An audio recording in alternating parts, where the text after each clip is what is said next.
जय श्री हरि विष्णु।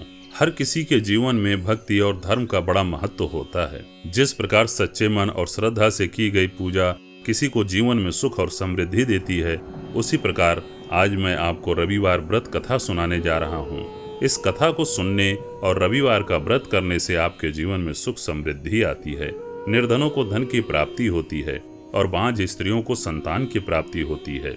इससे पहले कि आप कथा में भाव विभोर हो जाएं, इस वीडियो को अभी लाइक कर दीजिए और चैनल को भी सब्सक्राइब कर लीजिए ताकि आने वाली सभी कथाएं आप तक पहुंच सकें। प्राचीन काल में एक नगर में एक बुढ़िया रहती थी। उसका नियम था कि वह हर रविवार घर आंगन गोबर से लीप कर भोजन तैयार करती और सूर्यदेव को भोग लगाकर ही भोजन करती थी। ऐसा व्रत करने से उसका घर अनेक प्रकार के धन धान्य से पूर्ण था। श्री हरि की कृपा से घर में किसी प्रकार का विघ्न या दुख नहीं था। सब प्रकार से घर में आनंद रहता था। इस तरह कुछ दिन बीत जाने पर उसकी एक पड़ोसन, जिसकी गौ का गोबर वह बुढ़िया लाया करती थी, विचार करने लगी कि यह बुढ़िया हमेशा मेरे ही गौ का गोबर ले जाती है, इसलिए अपनी गौ को वह घर के भीतर बांधने लग गई। बुढ़िया को गोबर न मिलने से रविवार के दिन अपने घर को न लीप सकी, इसलिए उसने न तो भोजन बनाया और न भगवान को भोग लगाया तथा स्वयं भी उसने भोजन नहीं किया। इस प्रकार उसने निराहार व्रत किया। रात्रि हो गई और वह भूखी ही सो गई।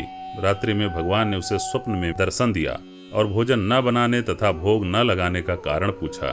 बुढ़िया ने गोबर न मिलने का कारण सुनाया। तब भगवान ने कहा कि माता, हम तुमको ऐसी गौ देते हैं जिससे सभी इच्छाएं पूर्ण होती हैं, क्योंकि तुम हमेशा रविवार को गौ के गोबर से लीप कर भोजन बनाकर मेरा भोग लगाकर खुद भोजन करती हो। इससे मैं खुश हूँ और तुमको वरदान देता हूँ। निर्धन को धन और बांझ स्त्रियों को पुत्र देकर दुखों को दूर करता हूँ तथा अंत समय में मोक्ष देता हूँ। स्वप्न में ऐसा वरदान देकर भगवान तो अंतर्ध्यान हो गए और बुढ़िया की आंख खुली तो उसने देखा कि आंगन में एक सुंदर गौ और बछड़ा बंधे हुए थे।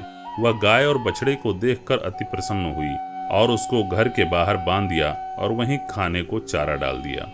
जब उसकी पड़ोसन ने घर के बाहर एक अति सुंदर गौ और बछड़े को देखा तो द्वेष के कारण उसका हृदय जल उठा और उसने देखा कि गाय ने सोने का गोबर किया है, तो वह उस गाय का गोबर ले गई और अपनी गाय का गोबर उसकी जगह रख गई। वह रोज ऐसा ही करने लगी और सीधी साधी बुढ़िया को इसकी कोई खबर नहीं होने दी। तब सर्वव्यापी ईश्वर ने सोचा कि चालाक पड़ोसन के कर्म से बुढ़िया ठगी जा रही है, तो ईश्वर ने संध्या के समय अपनी माया से बड़े जोर की आंधी चला दी। बुढ़िया ने आंधी के भय से अपनी गाय को भीतर बांध लिया। प्रातःकाल जब बुढ़िया ने देखा कि गौ ने सोने का गोबर दिया है, तो उसके आश्चर्य की सीमा न रही। वह प्रतिदिन गौ को भीतर ही बांधने लगी। उधर पड़ोसन ने देखा कि बुढ़िया गौ को घर के भीतर बांधने लगी और उसका सोने का गोबर उठाने का दांव नहीं चल रहा है, तो वह ईर्ष्या और डाह से जल उठी और कुछ उपाय न देख पड़ोसन ने उस देश के राजा की सभा में जाकर कहा, महाराज, मेरे पड़ोस में एक वृद्धा के पास ऐसी गौ है जो आप जैसे राजाओं के ही योग्य है। वह रोज सोने का गोबर देती है। आप उस सोने से प्रजा का पालन करिए। वह वृद्धा इतने सोने का क्या करेगी? राजा ने यह बात सुनकर अपने दूतों को बुढ़िया के घर से गौ लाने की आज्ञा दी। बुढ़िया प्रातः ईश्वर का भोग लगाकर भोजन ग्रहण करने ही जा रही थी कि राजा के कर्मचारी गौ खोल कर ले गए। बुढ़िया काफी रोई चिल्लाई, किंतु कर्मचारियों के समक्ष कोई क्या कहता। उस दिन बुढ़िया गौ के वियोग में भोजन न खा सकी और रात भर रो रो करके ईश्वर से गौ को पुनः पाने के लिए प्रार्थना करती रही। उधर राजा गौ को देखकर बहुत प्रसन्न हुआ, लेकिन सुबह जैसे ही वह उठा, सारा महल गोबर से भरा दिखाई देने लगा। राजा यह देखकर घबरा गया। भगवान ने रात्रि में राजा को स्वप्न में कहा, हे राजा, यह गाय बुढ़िया को लौटाने में ही तेरा भला है। उसके रविवार के व्रत से प्रसन्न होकर मैंने उसे यह गाय दी थी। प्रातः होते ही राजा ने बुढ़िया को बुलाकर बहुत से धन के साथ सम्मानित किया और गौ सहित बछड़ा लौटा दिया। उसकी पड़ोसन को बुलाकर उचित दंड दिया। इतना करने के बाद राजा के महल से गंदगी दूर हुई। उसी दिन से राजा ने नगरवासियों को आदेश दिया कि राज्य की तथा अपनी समस्त मनोकामनाओं की पूर्ति के लिए रविवार का व्रत रखो। व्रत करने से नगर के लोग सुखी जीवन व्यतीत करने लगे।